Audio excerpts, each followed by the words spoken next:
Welcome back to the Crash Course Podcast. My name is Craig Crash. Hope everybody is having a good day, has had a good weekend, enjoyed a full weekend of not only, we had Pacers basketball, although that ended kind of unfortunately. We had an Indy 500, which also kind of ended on a weird note, but nonetheless, sports are back. I mean, they've been back for a while, but a good full weekend. We also had the Colts workout as well. We're not going to talk about that as much.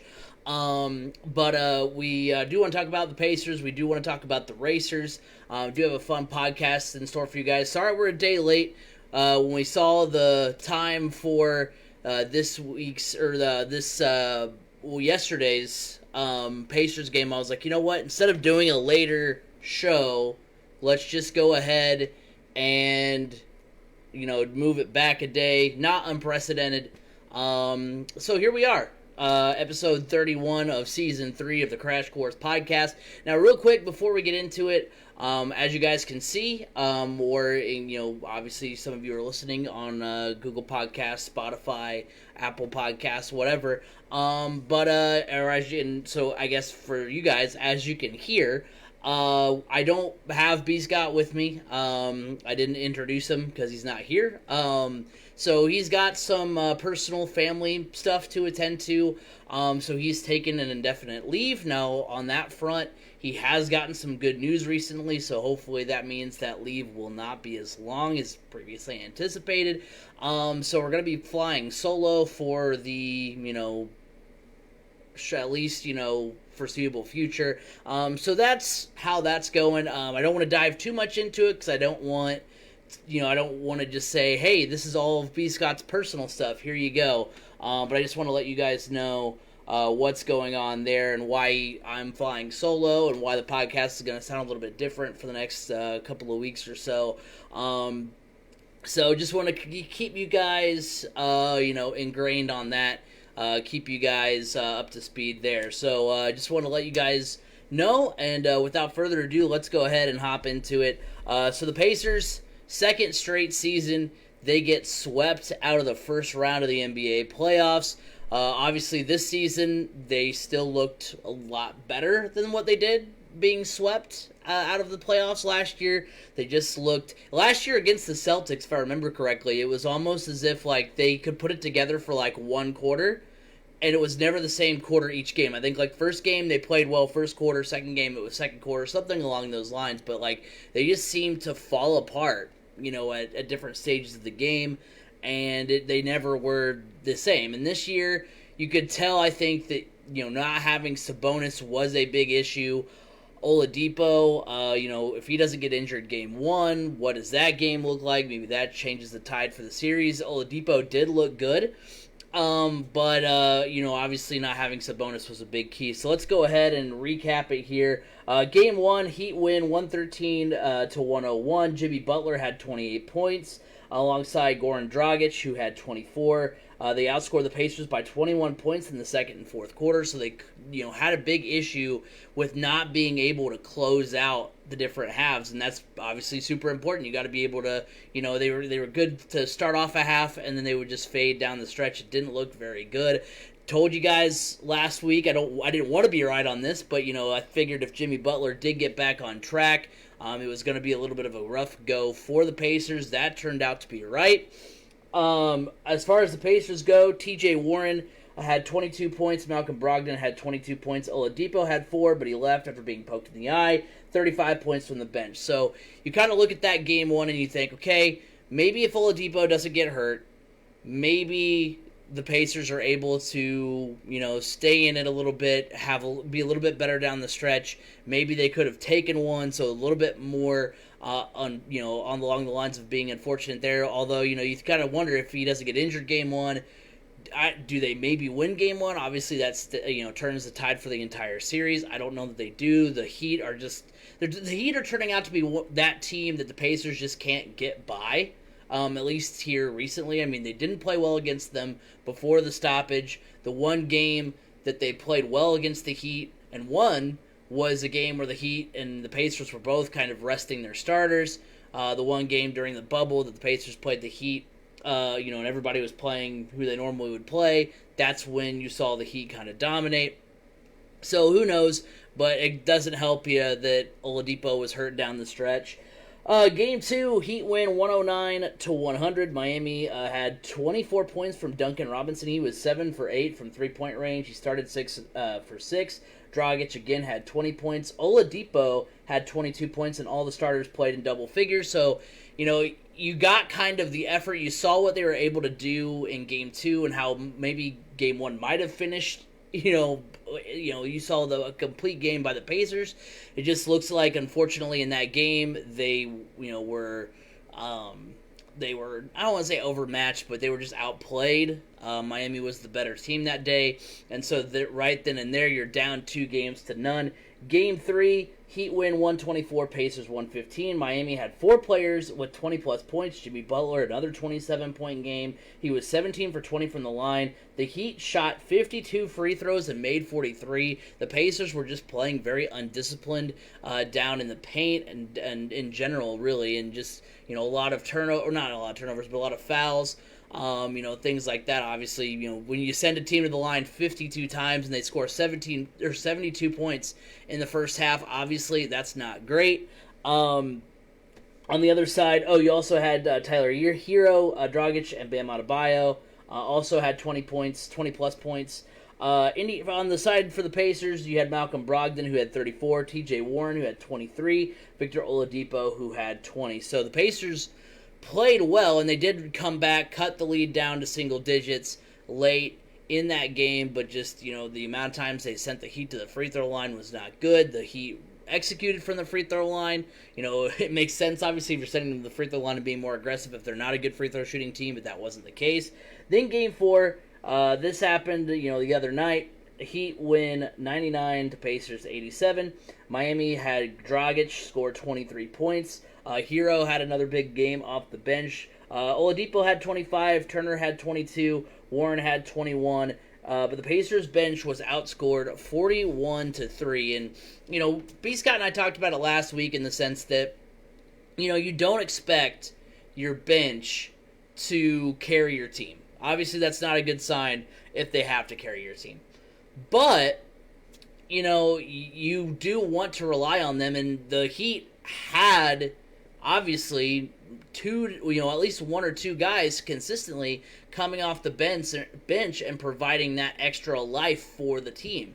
And that, in this game, in this situation, might have been, Sabonis, might have been, whoever. And so that's what you kind of look back on and say, well, wow, if we would have had Sabonis, if maybe we would have had a little bit more bench contribution, maybe they're able to stay in this series. So kind of the things that I outlined last week and the things to watch. For the Pacers, it was contribution off the bench, which they had for a decent amount of the series. But in the defining game, Game 4, when they needed it the most, they didn't get that contribution from the bench. And then Jimmy Butler was absolutely nuts. He was averaging 16 points in the bubble. He only had 7 points, I think, in the opener against the Oklahoma City Thunder. He only played in 4 games. He wasn't the Jimmy Butler we were really used to seeing. And so he turned it on. He averaged 24 points in the first 3 games. He did have, I think, still 17 in that final Game 4. So this is, obviously the same, he had an above average, production. He was above all of his bubble averages. He was above there, for this series. And then Goran Dragic was electric as well, 20 points pretty much in every single game. He was a huge contributor. So he and Butler, those are kind of the two, kind of key names you would be looking for anyway. And then you counter, you add in the, help you were getting from Tyler Hero, Bam Adebayo, Duncan Robinson, and that was just a formula for success for the Heat. The starters struggled in Game 1, like I said. They were outplayed in Game 2 and undisciplined in Game 3. You do miss Sabonis' presence inside. He did average, I think, 10 rebounds, against the Heat consistently. But yeah, it just, it's funny because you look back at this season and you think, you compare the 2 seasons, right? You have 2018, 2019, The Pacers get swept out of the first round by the Boston Celtics, look absolutely abysmal without Victor Oladipo. And you're really like, man, we're a long ways off. We don't know what's going to happen. Hopefully it's just the fact that we don't have Oladipo, but who knows? And then you look at 2019, 2020, and it's kind of the same result. You get swept again. It is the same result. You get swept again. So what do we do? Where do we go from here? And you just kind of hope, like, hey, you also didn't have Jeremy Lamb. So you're not only missing Lamb, you're missing a Sabonis. You're kind of hoping that if TJ Warren stays kind of hot, maintains what he was able to do in the bubble come regular season time, you're hoping that, Sabonis will be back and healthy. Oladipo, who was starting to turn it on. I mentioned last week that as a Pacer, he averages around 22 points a game. He was around there, with the exception of game one, he was around there pretty much every single game. So you like what you see there. Miles Turner had a good series as well. So I think overall, it's just, the Heat were a bad matchup. And the Heat, honestly, the Bucks losing game one to the Magic, and how well the Heat played kind of makes me think that, hey, maybe I should have trusted my instincts a little bit more when we were looking at the Bucks series. Maybe I should have gone with my instincts and picked the Heat to beat the Bucks, because I think the Heat are a real dark horse candidate to possibly represent the Eastern Conference in the NBA Finals. I think they could be. Now, do I think they'll win the whole thing? I don't really think so. But, they're a good team. And you saw, look, they're of the first round for the Eastern Conference. Three series are done, and they were all sweeps. So, you kind of look to that as well. That's a little bit more of a glimmer of hope. You have good teams like the Sixers. Obviously, the Nets didn't have Kyrie or KD. They get swept as well.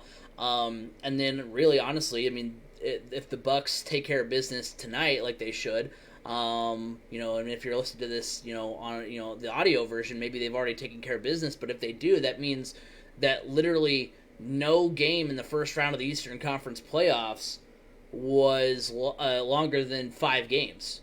So, you kind of look at the Eastern Conference and you say, okay, maybe it's a little bit more on the top-heavy side, because you've got the Bucks, the Raptors, the Celtics, and then the Heat are, the Heat are kind of in the middle there, and then you have the Pacers, who obviously don't have a lot of their key, players.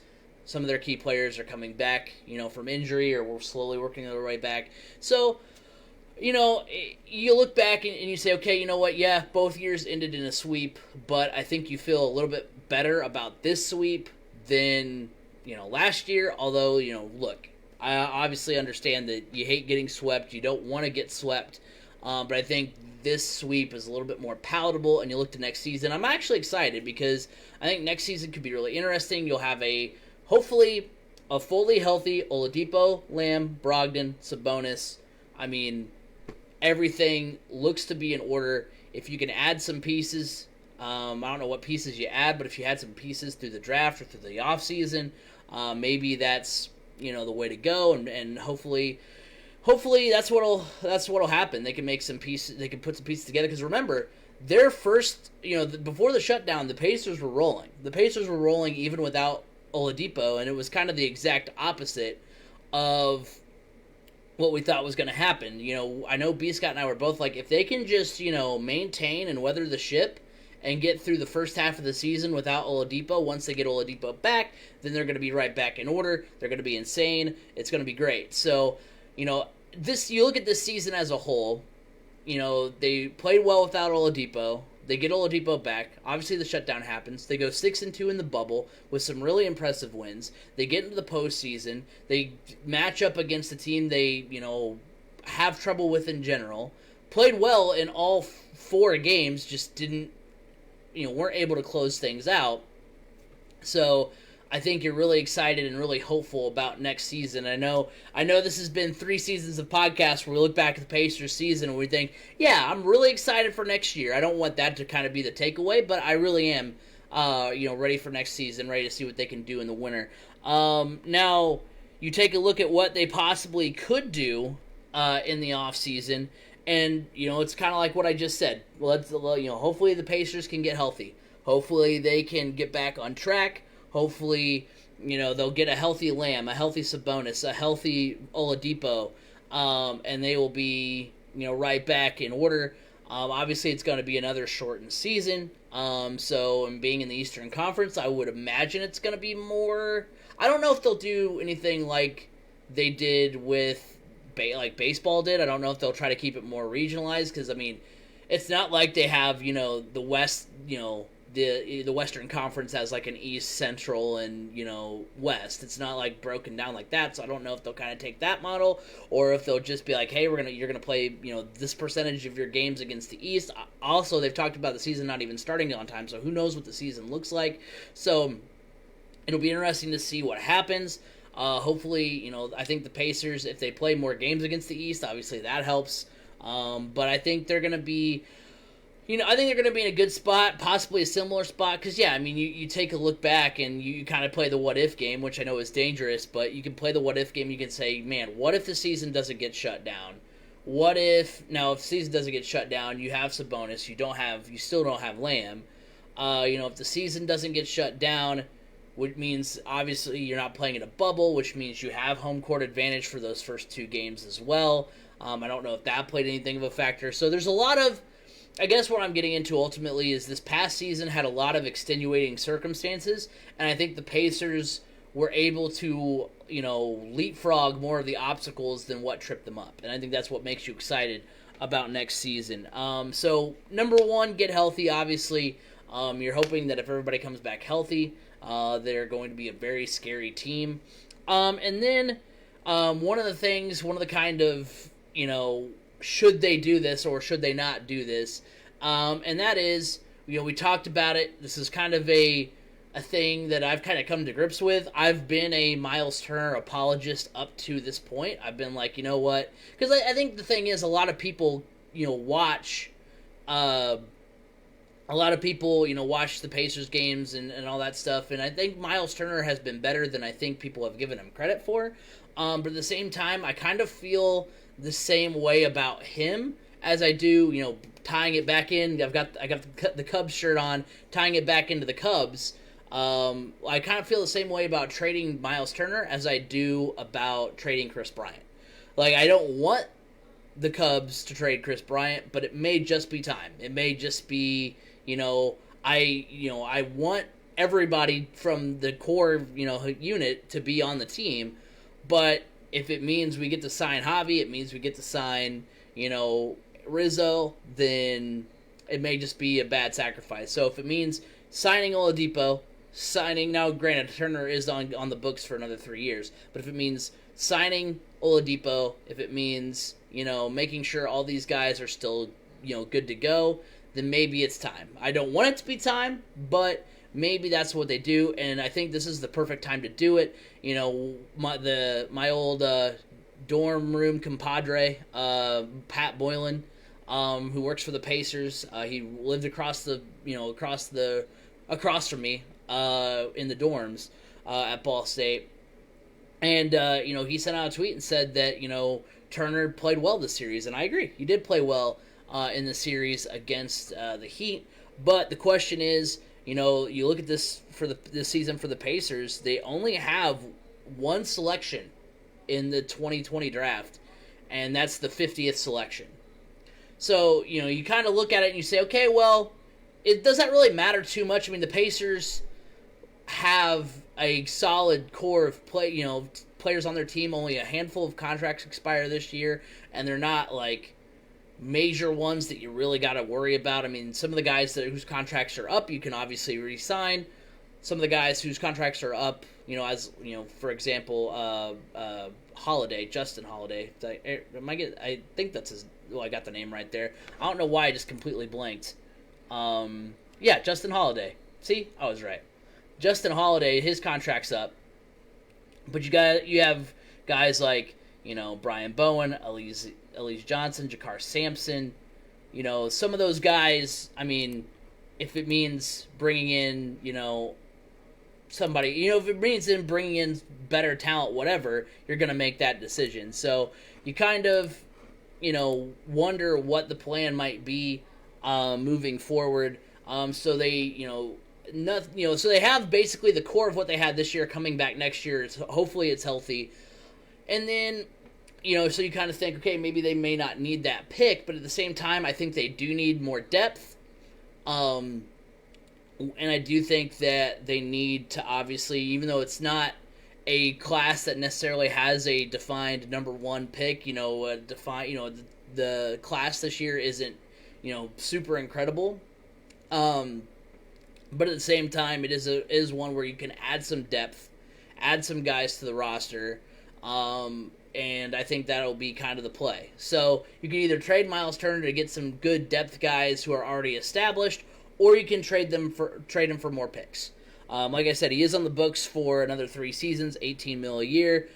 Maybe enticing to some teams, maybe not enticing because it's still $18 million, but still not as expensive as some other guys you might have to go after. So it'll be interesting. Now, there are some teams that are,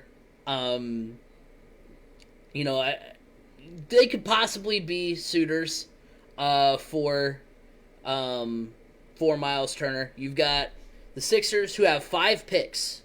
And more importantly, their top 3 picks are the 21st, 34th, and 36th. So I know that obviously they already have Embiid. They don't really need to get Miles Turner.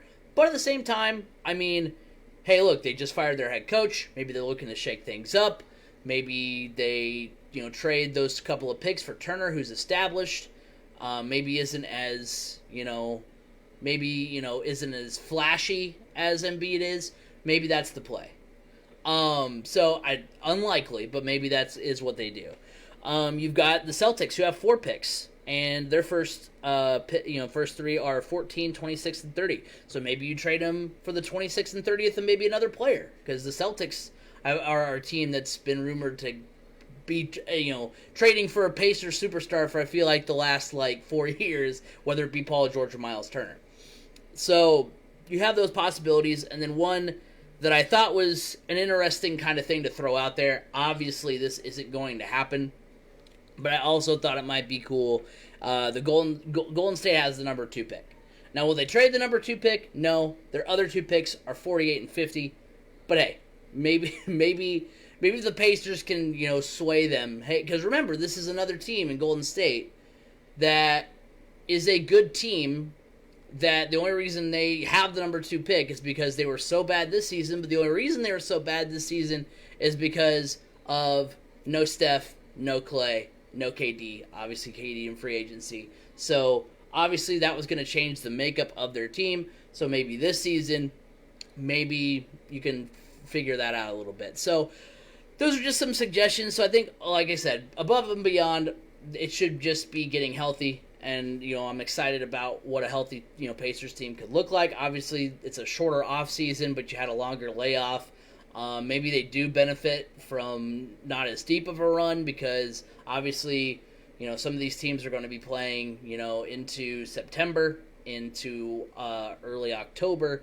And so they won't get or at least on paper, as of now, won't get as long of a layoff as the Pacers will. So they get a chance to rest, get healthy, and be able to come back strong in 2020 and 2021. So that's the main thing. But if you're looking at a move, I wanted to look at the draft and see who they could possibly get. There weren't really super great names that popped off at 50, so I was like, maybe this is the time to trade Miles Turner. We'll see. I don't know if that'll happen. I know B. Scott talked about it a little bit last week, but that is kind of something to take a look at and see what they could possibly do. Before we go ahead and take a look at the rest of the NBA, let's go ahead and get this word from Anchor. The Crash Course Podcast is brought to you by Anchor. Looking to start a podcast but don't know where to start? Look no further than Anchor.fm. Anchor allows you to record and edit your podcast right from your computer or mobile device and will distribute it to other sites such as Apple Podcasts, Google Podcasts, and Spotify. On a budget, not only is Anchor completely free of charge, but will allow you to make money from your podcast with no minimum listenership. Download the free Anchor app or go to Anchor.fm to get started. Anchor, it's everything you need in a podcast in one place. I wanted to take a look at the rest of the NBA playoffs for a sec, and just kind of a recap there. Like I said before, you look at the Eastern Conference.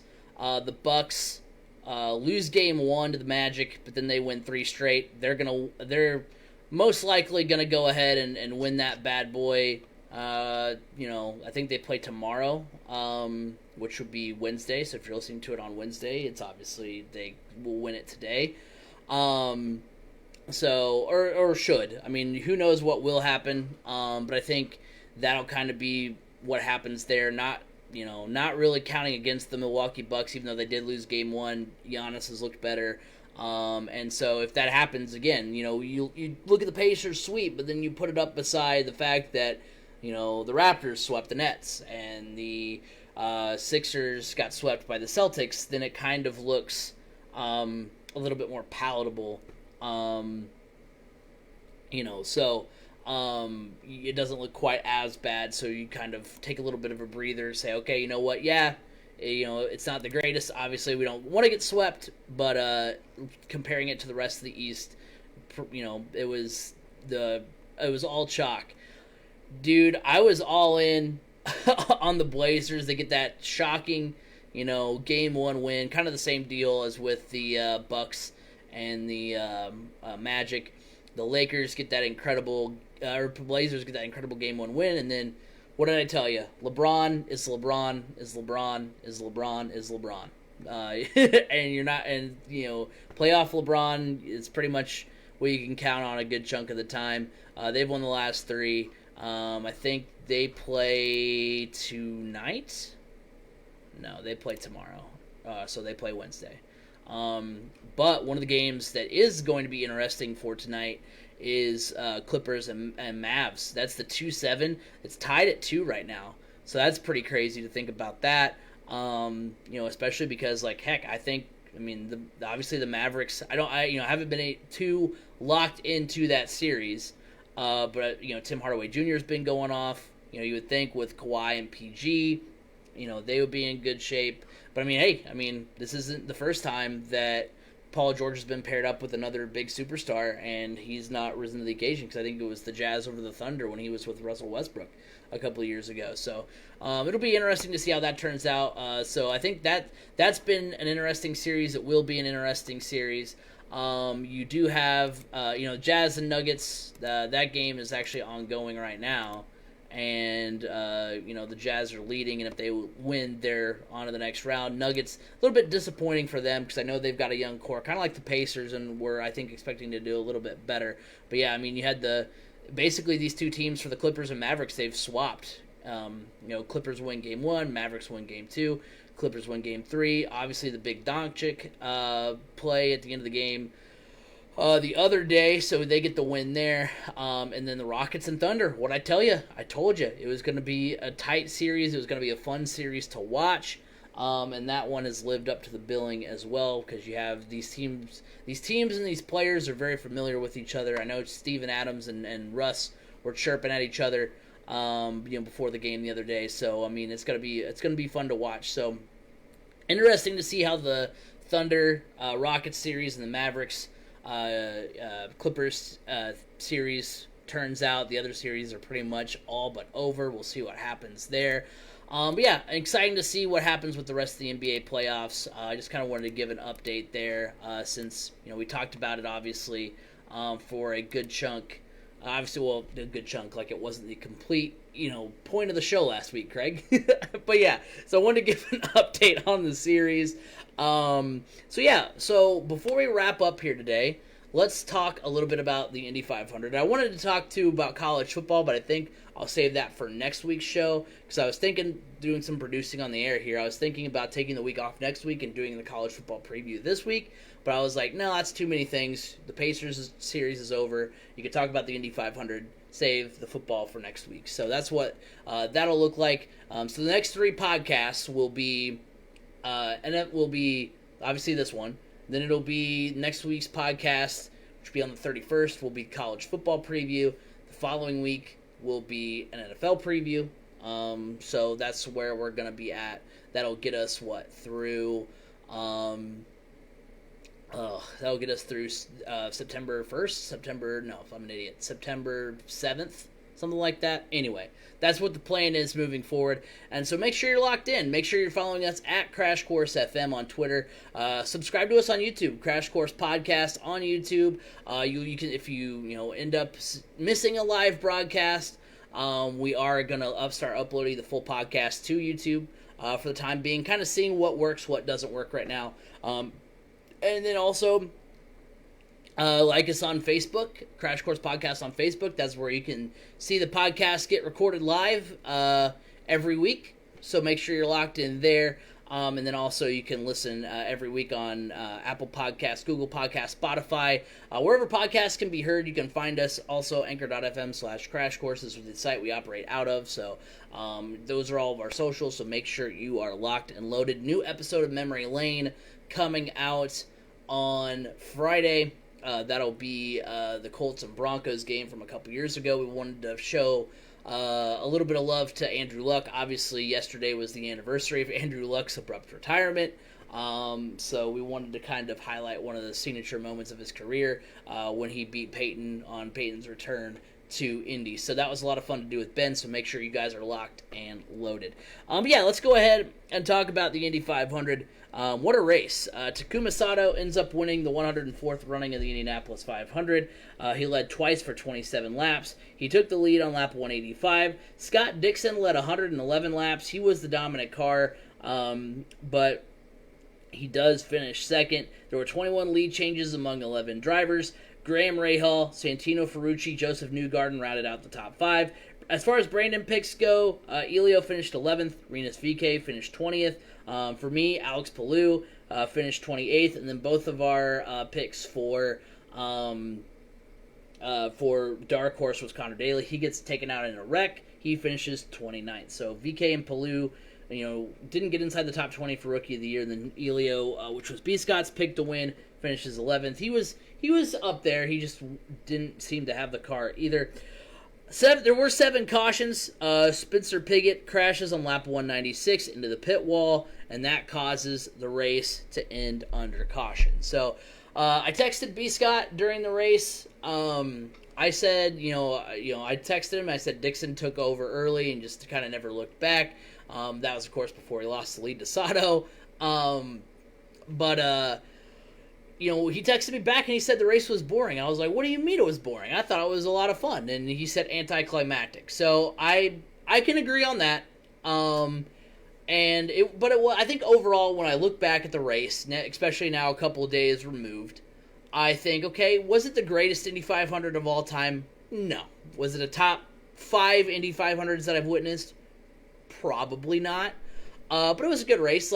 I think, as far as race ending under caution, the result of this race and the result of the Brickyard, I think at the end of the day, both races kind of feel the same to me.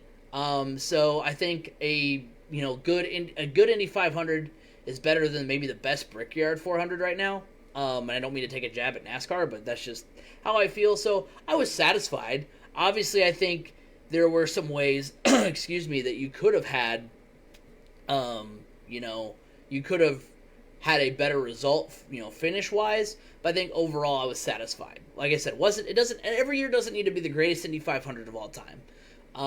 But it was a fun race. It was exciting to see it. And I did have a lot of fun watching it. I will say this, and I tweeted this out. I am very glad that Takuma Sato had won previously, because it would have really stunk if your first Indy 500 win, you get out, you're expecting, you've dreamt about this your whole life, you get out, you're expecting to see the roar of the crowd, and hear the roar of the crowd, and you're expecting to see kind of that, visual of, everybody standing up and clapping, because that's the great thing about the Indy 500, is that it's not like a NASCAR race where, if your driver's Jeff Gordon and Dale Earnhardt wins, you're not leaving the track ticked off at the like you would be for the Brickyard. For the Indy 500, even if my driver is Tony Kanaan, but if Dario wins, I'm not gonna I'm gonna be a little bummed, but I'm not gonna be ticked off. And I think fans kind of come together and root on and cheer whoever wins the Indy 500. And granted, obviously I think that's the difference between the magnitude of each race, but at the same time, I am glad that the person who won has experienced, Jake Query put it best, a guy who has experienced victory in his, with a full packed house. So that was nice to see. I was very happy about that. And then I do think, it always stinks when a race ends under caution. It just does. There's no way around it. Obviously, sometimes it's unavoidable. I'm not going to, say that they did anything wrong necessarily. But yeah, I mean, it does. It always stinks when a race ends under caution. There's no two ways about it.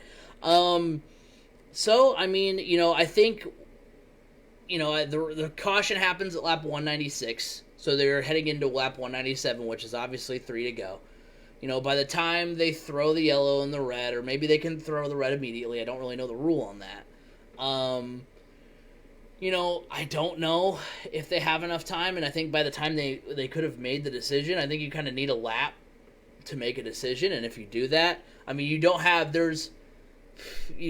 adequate time unless you immediately stop the race and then didn't count.